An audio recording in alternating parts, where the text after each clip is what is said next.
Come on.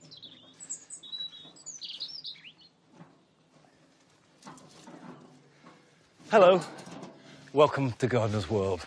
Now, most plants start to die back around about October, and by November, they've done almost everything they're going to do, and by Christmas time, the garden has gone to bed.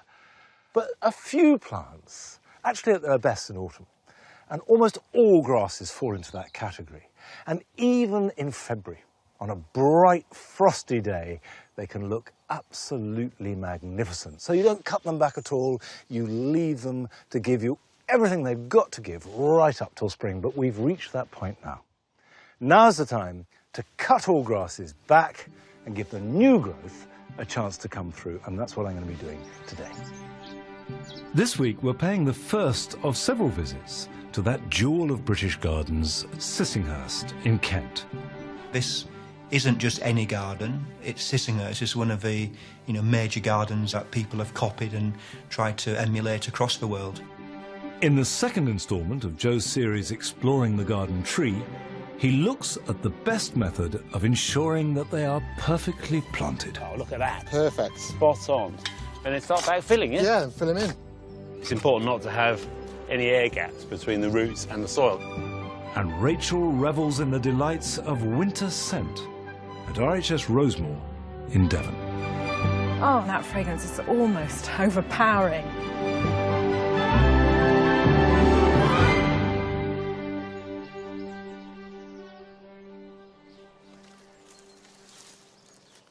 Some of the grasses form really dramatic, sort of bamboo-like growth. This is a Miscanthus sachariflorus.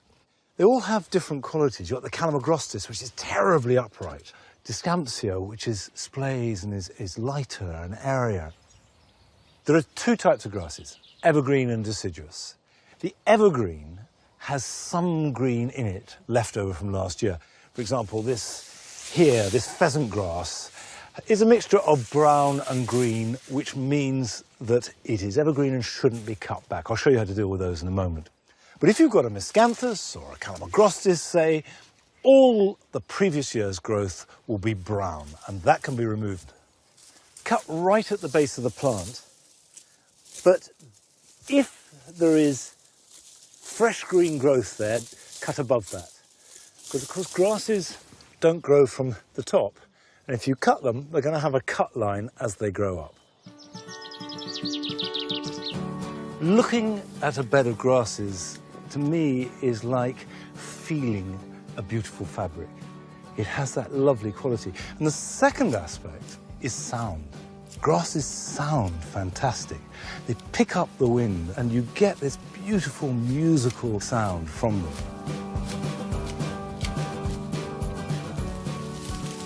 Well, that's the first pass of the deciduous grasses. But the evergreen ones have a very different technique for clearing them out. And they do need a tidy up. You don't just leave them. So all you're looking to do is put your hands in and just tease out the dead growth. So,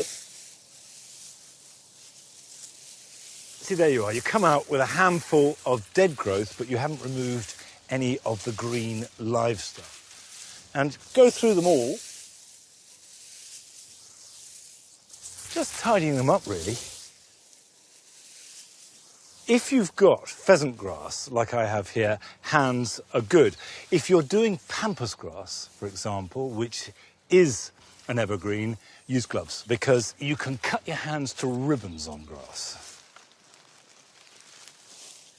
Now, inevitably, you have a huge amount of material to clear up, and you may wonder what on earth to do with it, but it will all compost. If you've got a shredder, that's brilliant. Push it through that. Otherwise, just get a pair of shears, clip it up. Try and reduce the size of it, increase the surface area. Don't be tempted just to chuck it away or even burn it. Use it. The best way to get inspiration for your own garden is to go and visit other gardens. And certainly one of the most famous, most visited gardens in the UK is Sissinghurst in Kent. Sissinghurst was the creation of the novelist and poet Vita Sackville-West and her husband, Harold Nicolson. And their original vision combined a strong structure with a carefree abundance of colour and planting. But over the years, particularly as the number of visitors has grown hugely, the garden gradually moved away from these guiding principles. However, the head gardener, Troy Scott-Smith, is now setting out to reconnect the garden with the spirit of Vita and Harold. I first came to Sissinghurst 25 years ago as a young sort of novice gardener, and I do remember today still that very much sort of a haunting atmosphere, so much so that I knew I wanted to return. I feel immensely privileged to be in a position of head gardener here at such a fascinating, interesting, delicate period of time. So, Sissinghurst is a wonderful place, but it's different to Vita's Sissinghurst. It's just subtly lost its way. It's too precise, and we've tried to fit in too many plants to make it appeal to visitors for the whole year.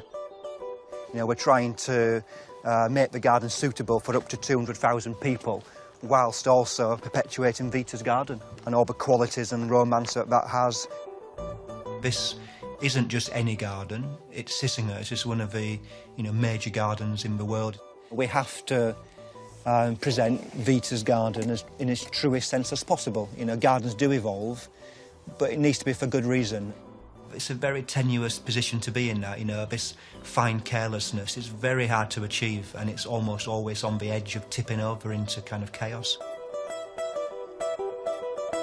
Vita loved roses, and over the years she amassed a collection of around 300 different types of roses here at Sissinghurst, and she planted them in all kinds of ways. These wonderful dome structures, up pyramids and tripods, through trees and over walls, to really give a really immersive, emotional experience. In 2013, when I arrived back at Sissinghurst, there was only about 100 roses of Vita's collection, and so slowly we're building up Vita's collection again.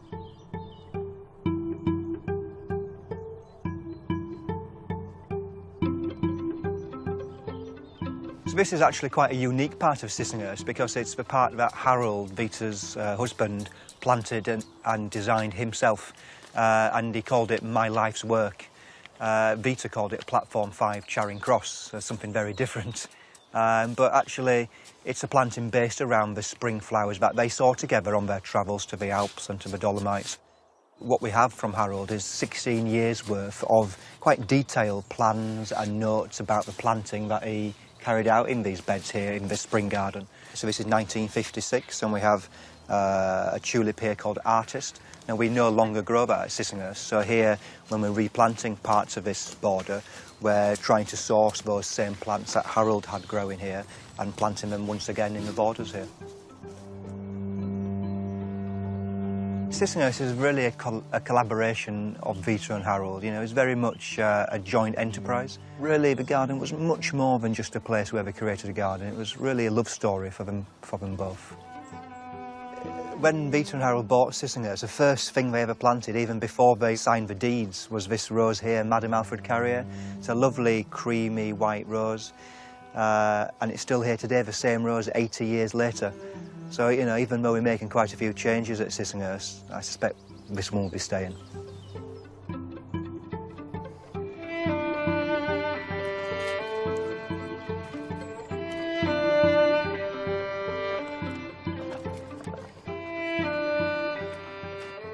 These are, the first few roses that we're planting this year, that we just brought over from our nursery. This is a rose called Tuscany Superb, and it's a rose that we have had at Sissinghurst, but we've lost it recently.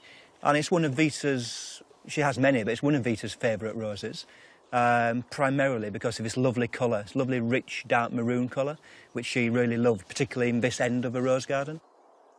What we found is that actually, throughout the garden, there's subtle changes in the planting which has caused just the overall tone to be different from Vita's garden of the 40s and 50s.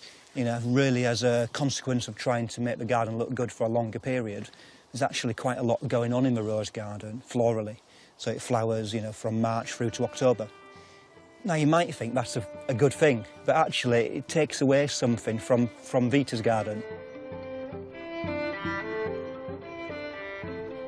Vita's presence in the garden was everything. A garden is an expression of a character, personality, and Vita put everything into the garden, I believe. And And so it's really, you know, not too far-fetched to think that somehow she's still there, you know, within the garden, within the soil, within the leaves of the plants. So one very special place at Sissinghurst, and one that I'm sure Vita and Harold would be very interested in, of course, is the White Garden. It's their last creation at Sissinghurst, one that they worked on very much together. And for me, it was one of the most underwhelming spaces. You know, it should be this really highlight, this zenith to your day out at Sissinghurst. You know, this arbour was designed and put in by Nigel Nicholson. Does it stay? Should it go because it's not authentic to Vita? You know, that and many other questions we have to ponder constantly. You know, we won't please everybody. I'm gardening fairly instinctively, you know, what I feel the garden needs, and yeah, I'll be judged in several years' time.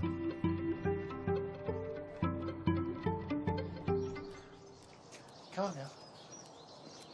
Come on, good girl, it's okay. We'll be following Troy's progress as he works to make the garden a little bit truer to Vita's vision.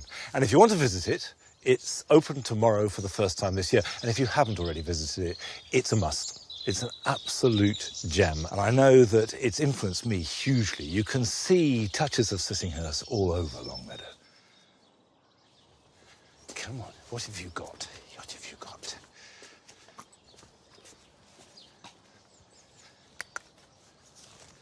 I've got a rose here that has got a bad case of the diagonals. And the reason that it's growing at this slant is because right here where I'm standing, there used to be a large sambucus, an elder. And this winter, I dug it up and moved it to another part of the jewel garden. So I want to train this poor rose and prune it so we get a decent shape back to it. It's a rose called William Shakespeare. And it is what's called an English rose. And I would say that if you're pruning any rose, relax. You're not going to kill it. Roses are tough. So I can afford to be ruthless. And if I get in there, I think I'll start by cutting just there and take that out. It's a bit thorny. By pruning it hard, I'm stimulating new growth that I will then keep. So really this is not for the sake of the plant, but just to get a decent shape. If you can see a bud or a shoot coming off sideways, cut above it. But that's all you have to worry about. Now, I've got two branches crossing here. They'll rub in the wind, they'll cause a wound, and that's where you can get problems. So one of these two has to go, and we'll take that there. That can come there, that can go there. Well, from these stubs, hopefully a new framework will grow. It may take a year or two to get the effect I want, which is a large plant growing out evenly to fill the space. And the beauty of this rose, they start in June and the flowers will be produced right through till October. Of course, I'm going to have to wait till summer before they appear, and wait for summer for their fragrance too, because they do have a good scent. However, you can find fragrance in the garden at this time of year, albeit you do need to know what plants to look for. And Rachel has been to RHS Rosemore to find the very best of winter fragrance. The winter garden is a beautiful place, full of detail with textures, colours and sounds all vying for our attention. But there's something else here playing with our senses. You can't see it, hear it or touch it, but it's all around us, and that's scent.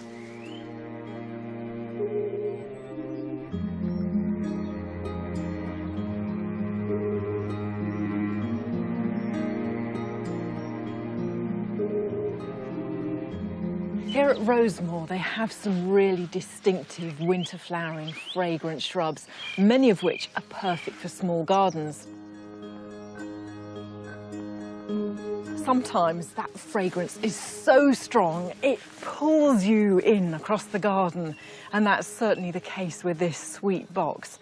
It's one of my absolute favourite shrubs. I think it's very much underrated. Not only does it look good, you've got this lovely, neat evergreen foliage, but then at this time of year, these small flowers, they absolutely pump out this really strong perfume. For me, it's something like almost a cross between gardenia and honey. It really is that intense. The plant really invests heavily in producing lots of flowers to attract those pollinating insects. It's all about reproduction, and you can see it's working. There's a lovely sleepy bee just here, just enjoying all of that fragrance and warming its back in the sunshine. And it works, because here's the result. These lovely black shiny berries appearing already.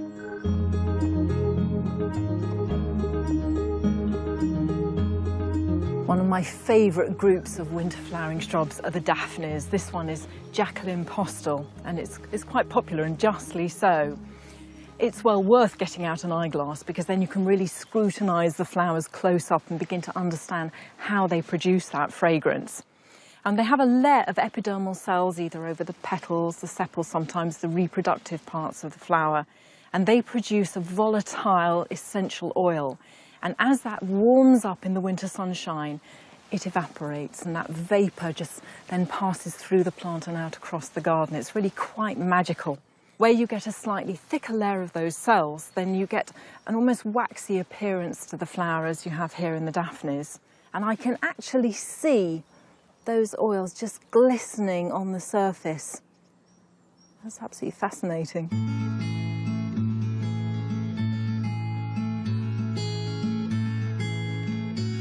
One of the most eye-catching shrubs in the winter garden is the witch hazel. They have the most unusual, beguiling flowers, almost like little strands of orange or lemon zest. And they have an earthy, really deep, dark note to their scent, almost like frankincense and myrrh. The scent comes from the volatile essential oils within the petals and also the rich, sticky nectar. And on a day like today, it's sufficiently warm for that to reach me just standing here. But on a cooler day, if you cup your hands around it and just breathe on it, and then breathe in that fragrance, it's almost overpowering. In their native habitat, these are actually pollinated by fruit flies, and you can see why they're so attracted to that smell. You've got the horizontal form, you've got the colour of the flowers, and that fragrance. It's a plant with absolutely everything.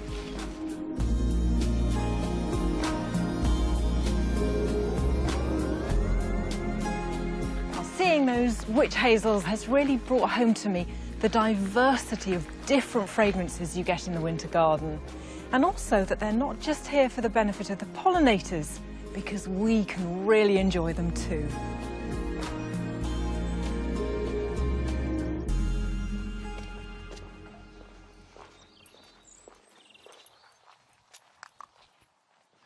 I think it is essential to garden for all the senses, and although everybody loves a delicious fragrance, probably most of us don't plant specifically for scent quite enough. So this year I'm going to make a real effort, and I shall be planting on the mound exclusively plants that give me the best fragrance for as long as possible throughout the year. So starting in spring, going right through into winter. And I'm going to make a start now by planting some lilies in pots. If you've got alkaline soil, it's probably a good idea to grow scented lilies in pots, because they don't really like alkaline soil. And I find here that growing them in pots, and also with a slightly special compost, it's not essential, because they will grow, but if you can get either an ericaceous compost, bracken-based, or people have said that lilies do very well in a wool-based compost. What I've got here is a mixture made up from leaf mould, which we make here, which I found lilies love, a bit of a proprietary compost, a little bit of wool compost, a little bit of garden compost, all mixed in together, and that does the job. You need a nice big pot. You can buy specific lily pots, which are splayed outwards. Give them good drainage, so a crock. So half fill it with this compost, and then we'll plant the lilies. Now this is Lilium regale, one of the most popular lilies of all, because not only has it got these beautiful white flowers flush with a bit of pink, but also the fragrance is exquisite. And you plant them, I'm going to put 3 in a pot this size, quite deep, about 4 to 6 inches deep, like that. If being a gloriously beautiful flower and having one of the best fragrances in the whole of the floral encyclopedia wasn't reason enough to grow Lilium legardi, the fact that it's pretty resistant to lily beetle should clinch it. Put the pot outside, somewhere vaguely sheltered, but it doesn't need feeding, shouldn't need watering, rain will do the job, until it starts to grow. Then when it reaches about a foot or so height with the foliage, I will take this to its position on the mound. It'll start to flower towards the middle of June and give me 6 weeks or so of glory. Now, this is just one plant that I shall be growing amongst the scented collection on the mound. And I'll try and cover as many different types of plant as possible, including a tree or even two. But choosing exactly the right tree for a small space that's going to do the job you want from it with the right colours or form can be quite a challenge. Last week, Joe gave us a guide to the range of trees you could have, and this week he gets expert advice on how best to plant your tree.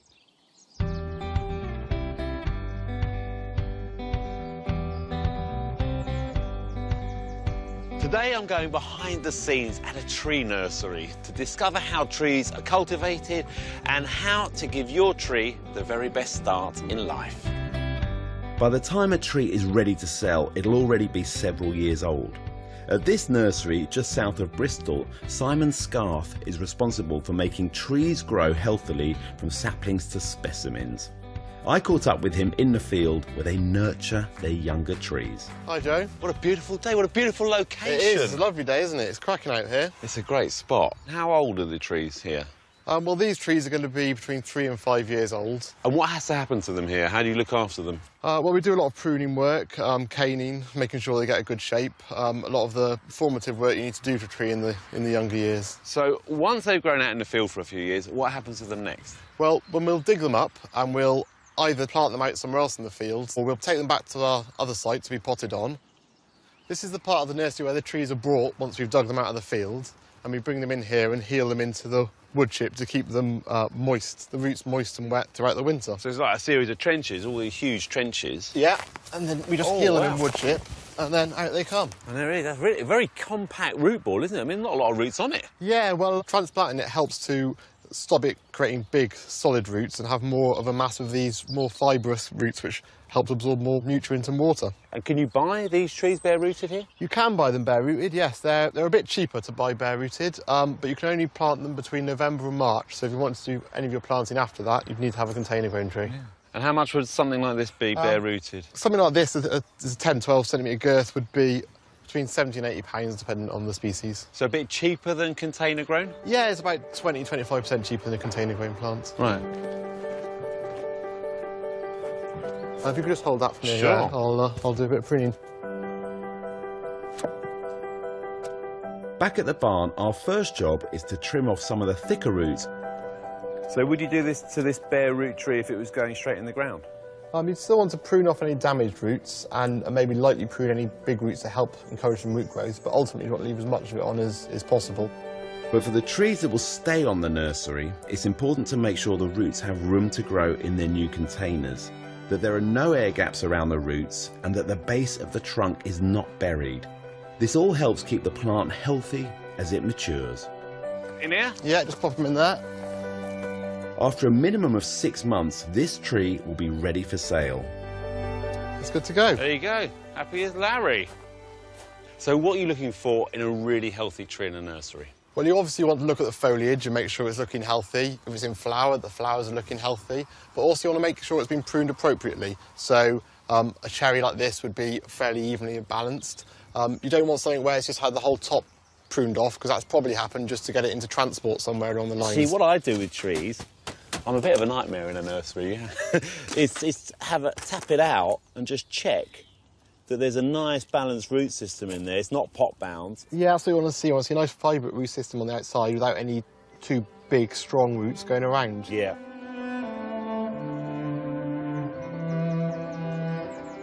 As you get bigger, the trees do obviously get more expensive. Basically, you're buying time as well as availability. To get a large tree in most varieties isn't always possible. So how old do you think this tree is? This tree will be somewhere between 20 and 25 years old, I'd have thought. So how much is this one? This one's actually £680. OK. So if you think it's 25 years old, 680 quid, that's under 30 quid a year. This tree was destined for a local hospice, so I went along to help. Yeah, if you just put it in the middle of here, we'll get it off and have a look how it looks, and then reposition it and go from there. OK, what, something like... A big tree needs a big hole, and what's most important is making sure the depth is correct. The level the tree has been growing at in its container is the level you want the tree to sit in the ground. Oh, look at that. Perfect. Spot on. And then start backfilling it. Yeah, fill them in. It's important not to have any air gaps between the roots and the soil. They've got to be in contact with each other. Yeah, they have, yeah. And it'd be the same whether you're planting a 130-litre tree like this or a 10-litre pot you've got for your local garden centre. There's just a lot more digging Yeah. with a big tree. It's a lot more work the bigger the tree gets. Lastly, you need to stake your tree. It's all to do with stopping those roots as they grow out. The new fibrous roots will snap off if the root ball's rocking, so you want to anchor that in the ground really firmly so those roots can grow out and, over time themselves anchor the tree to the ground. Then after 2 years you can take the stakes off and the tree should be fine. After mulching and watering in, the tree is guaranteed a good start, and this one should grow happily at the hospice for many years. So this is Acer Griseum. It's a tree for all seasons, really.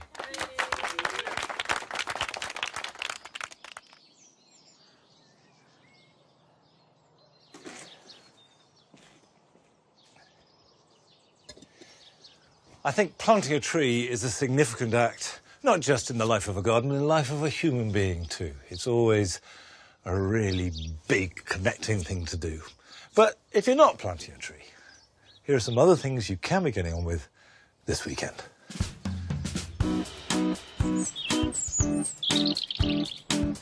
Buddleias produce their flowers on growth made in the current spring and summer. So if you don't prune them, the flowers just get higher and higher up the shrub. Cut them back. If you're growing them in a border, leave a framework a foot or two tall, but if it's in open ground, you can take all the growth down to the bottom couple of buds.